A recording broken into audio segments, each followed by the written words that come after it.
नमस्कार दोस्तों। हमारे ब्रह्मांड का जन्म कैसे हुआ, ये एक ऐसा सवाल है जो हर एक के मन में हमेशा बना रहता है। वैसे तो ये है काफी कठिन सवाल, जिसके जवाब में वैज्ञानिक अभी तक सिर्फ यही बता पाए हैं कि हमारा ब्रह्मांड नथिंग से बना है। मतलब किसी भी चीज से नहीं, बल्कि एक सिंगुलैरिटी यानी एक छोटे से बिंदु में होने वाले धमाके से बना है। अब एक उलझा हुआ सवाल हमारे पास तो था ही कि वैज्ञानिकों ने एक और उलझाने वाला सवाल दुनिया के सामने रख दिया। हु क्रिएटेड नथिंग, जिससे हमारा ब्रह्मांड बना है। तो आइए इतिहास के सबसे कठिन प्रश्न के उत्तर के बारे में कुछ जानने की कोशिश करते हैं। तो दोस्तों, हु क्रिएटेड नथिंग, इस रहस्य पर प्रकाश डाला गया 20वीं सदी में।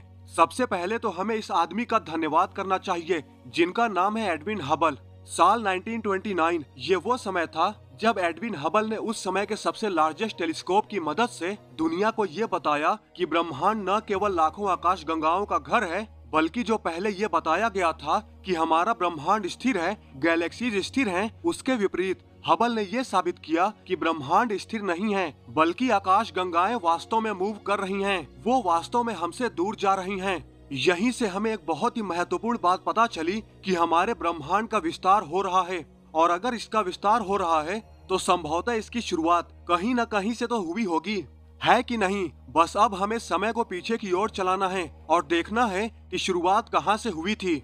अब शुरुआत कहाँ से हुई थी, इसके लिए एक थियरी के साथ आने में वैज्ञानिकों को कई साल लग गए, जिसे हम बिग बैंग थियरी के नाम से जानते हैं। और ये यहाँ है जहाँ कुछ भी कभी भी नहीं था, क्योंकि न तो कब और न ही कहाँ का अस्तित्व था, लेकिन वास्तव में वहाँ एक बात जरूर थी, और ये थी कॉस्मिक सिंगुलैरिटी। हमारे ब्रह्मांड की एक ऐसी स्थिति जो अविश्वसनीय रूप से छोटा, घना और बहुत ज्यादा गर्म था। इमेजिन करो कि अगर हमारा ब्रह्मांड एक छोटी सी गेंद में कंप्रेस हो जाए तो प्रेशर और टेम्परेचर उसके अंदर बहुत ज्यादा होगा। इनफैक्ट एट सम पॉइंट उनका सामना तक करना उस बिंदु के लिए असंभव हो गया। और फिर यहीं पर आता है बिग बैंग। ये एनर्जी और मैटर का विस्फोट था जिसने वो सब कुछ बनाया जो आज हम देखते हैं, जैसे time, space, basic physical force. यहाँ तक कि जब बिग बैंग हुआ तो छोटे छोटे पार्टिकल्स भी हर जगह बिखर गए। ये छोटे पार्टिकल्स जो हमारी दुनिया बनाते हैं, ये सभी अविश्वसनीय रूप से गर्म थे, लेकिन जब ये ठंडे हुए तो ग्रेविटी ने उन्हें एक दूसरे की ओर आकर्षित करना शुरू कर दिया। सबसे पहले तो वो एटम्स में एकत्रित हुए, और फिर जाकर मॉलिक्यूल्स में, और फिर दुनिया की सबसे पहली वस्तु तारों में। और ये सब कुछ 13 से 14 अरब साल पहले हुआ था। अब जैसा कि हम जानते हैं कि हमारा ब्रह्मांड कैसे बना, लेकिन उससे पहले क्या था। एलन हार्वे गुथ, एक अमेरिकन थियोरेटिकल फिजिसिस्ट और कॉस्मोलॉजिस्ट, जिन्होंने इस रहस्य को सुलझाने के लिए अपना पूरा जीवन समर्पित कर दिया। बिग बैंग थियरी को जानने के बाद गुथ को इसमें कुछ खामियां मिली। फॉर एग्जाम्पल, मैटर का डिस्ट्रीब्यूशन बहुत ही समान था, हालांकि ऐसा नहीं होना चाहिए था। आइए एक पेंट से भरा गुब्बारा लेते हैं और उसे सफेद फर्श पर ऊपर से नीचे गिराते हैं। जैसे ही वो गिरेगा तो वो फट जाएगा। गुब्बारे के फटने के दौरान धब्बों का एक समूह चारों तरफ बेहतरीन ढंग से बिखर जाएगा। लेकिन अगर आप यहाँ पर ध्यान देंगे तो आप देखेंगे कि चारों तरफ में से कोई सा भी हिस्सा एक दूसरे जैसा नहीं है, जो कि वास्तव में प्रारंभिक ब्रह्मांड जैसा नहीं दिखता। तो अगर हमारा ब्रह्मांड वास्तव में अचानक से हुए एक धमाके से पैदा हुआ है, तो वो सभी दिशाओं में समान मात्रा में कैसे फैल रहा है। चलो अब पेंट से भरा गेंद फेंकने के बजाय आइए एक सफेद जगह पर एक छोटा लाल बिंदु बनाते हैं। अब इसे थोड़ा और विस्तारित करते हैं। अब इसे थोड़ा और विस्तारित करते हैं। अब हम देखेंगे कि ये जो सर्कल है वो सभी दिशाओं में धीरे धीरे बढ़ता हुआ दिख रहा है, जस्ट लाइक हमारा यूनिवर्स जो सभी दिशाओं में एक समान बढ़ रहा है। यही हकीकत है। अर्ली यूनिवर्स बहुत ही इवन और प्रोपोर्शनल था, मतलब कि हमारा ब्रह्मांड सभी दिशाओं में एक समान था। ये गुथ की खोज थी जिसे थियरी ऑफ इन्फ्लेशन कहा जाता है। इस थियरी में बताया गया है कि बिग बैंग से पहले भी किसी तरह का फोर्स था जो धमाके को एक मजबूत एक्सेलरेशन दे सकता था, कुछ ऐसा जो अंतरिक्ष में हर चीज को तुरंत और समान रूप में डिस्ट्रीब्यूट करने में सक्षम था। गुथ का सिद्धांत एक बड़ी सफलता थी और अब अधिकांश वैज्ञानिक इस पर भरोसा भी करते हैं। उनमें से अधिकांश के लिए ब्रह्मांड के जन्म का यह विचार इनफ है, हालांकि अधिकांश के लिए, लेकिन सभी के लिए नहीं। मार्टिन बोजोवाल्ड एक जर्मन फिजिक्स के प्रोफेसर हैं और उनकी राय में ब्रह्मांड का जन्म बिल्कुल अलग तरीके से हुआ था। याद रखें, जब हमने कॉस्मिक सिंगुलैरिटी के बारे में बात की थी, ब्रह्मांड की वह स्थिति जिसमें वह असीम रूप से छोटा, असीम रूप से घना और अत्यधिक गर्म था। लेकिन मार्टिन के सिद्धांत के अनुसार सिंगुलैरिटी सिर्फ कहीं से भी प्रकट नहीं हो सकती, यह बकवास है। लेकिन फिर सवाल यही है कि ये आया कहाँ से, इसे किसने बनाया?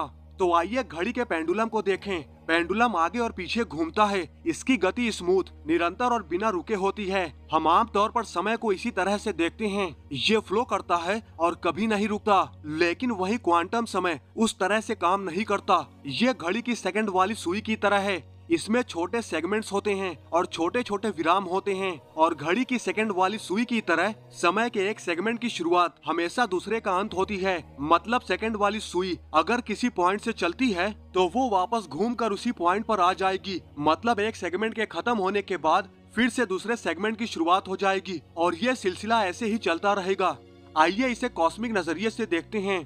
तो आइए फिर से गुब्बारों पर वापस जाएं। बिग बैंग थ्योरी के अनुसार एक समय हमारा ब्रह्मांड गुब्बारे की तरह फैलने लगा था, लेकिन देर सवेर ये वापस उड़ जाएगा और फिर ब्रह्मांड सिकुड़ना शुरू हो जाएगा और कॉस्मिक सिंगुलैरिटी की स्थिति में वापस आ जाएगा। और फिर सोचो क्या, जी हाँ, बिग बैंग 2। कुछ भी कहीं से प्रकट नहीं होता और कहीं गायब नहीं होता।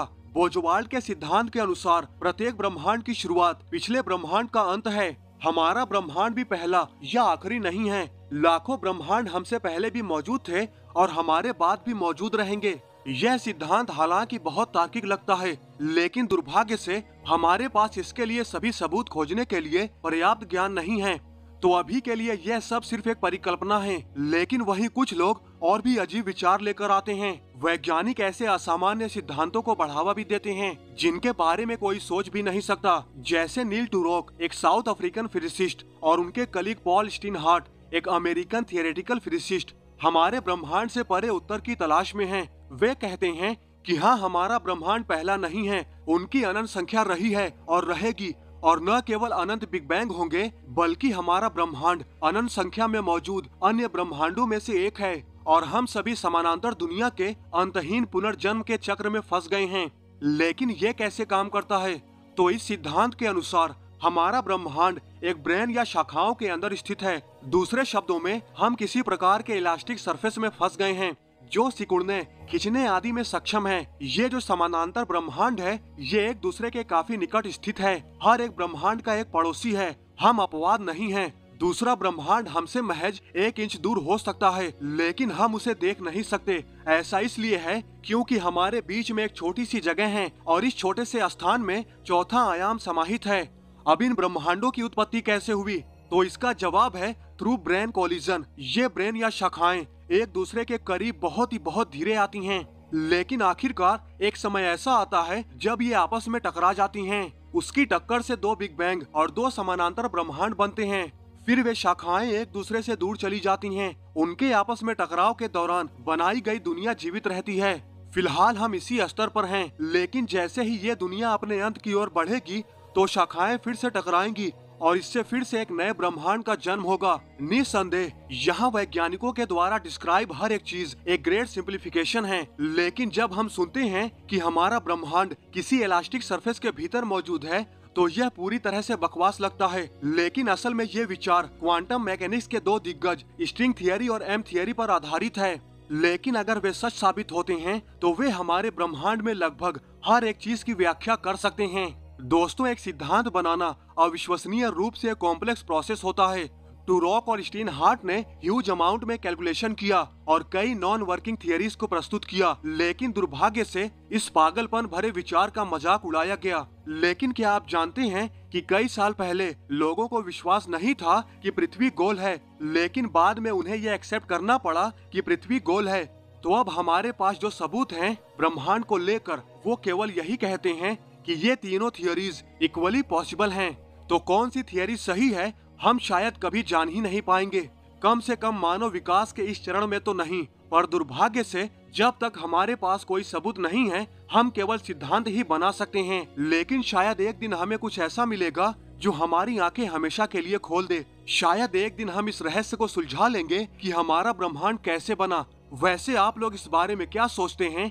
हमें कमेंट करके जरूर बताएं।